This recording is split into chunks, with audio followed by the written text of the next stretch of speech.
Redingote, jaquette, gilet, smoking. Durant les années 1890, tous ces vêtements faisaient partie de la garde-robe de l'homme élégant.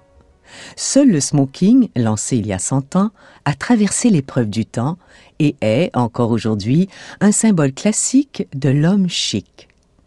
De nos jours, pour certains hommes, le comble du raffinement consiste à porter du Versace ou du Parasuco, alors que pour d'autres, la tenue de prédilection est une veste de motocycliste ou un chandail de hockey du Canadien. Quoi qu'il en soit, malgré l'évidence du contraire, rares sont les hommes qui osent avouer un quelconque intérêt pour la mode. Au XVIIIe siècle, il était de bon ton pour les hommes de s'intéresser à la mode. L'homme raffiné affichait sa richesse, son bon goût et son rang social en arborant des vêtements extravagants aux couleurs éclatantes. Rehaussés de riches ornements, les manteaux et les gilets masculins rivalisaient avec les somptueuses toilettes des femmes.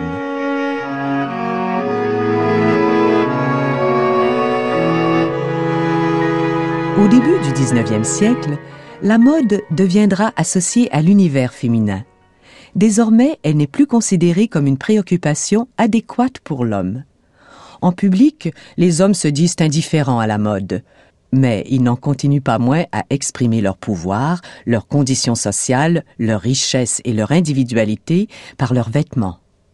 Depuis 200 ans, les teintes sombres et les styles austères, que l'on estime convenir au milieu sérieux et viril des affaires et de la politique, dominent la garde-robe masculine. Tout intérêt trop prononcé pour la mode est perçu comme une attitude indigne des hommes. Néanmoins, ceux-ci parviennent encore à s'exprimer à travers leur habillement. À mesure qu'a évolué le concept de masculinité, la définition de ce qui constitue une tenue vestimentaire appropriée pour l'homme s'est transformée.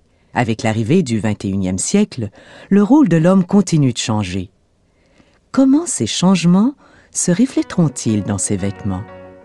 Quelles seront les règles de la mode masculine de demain?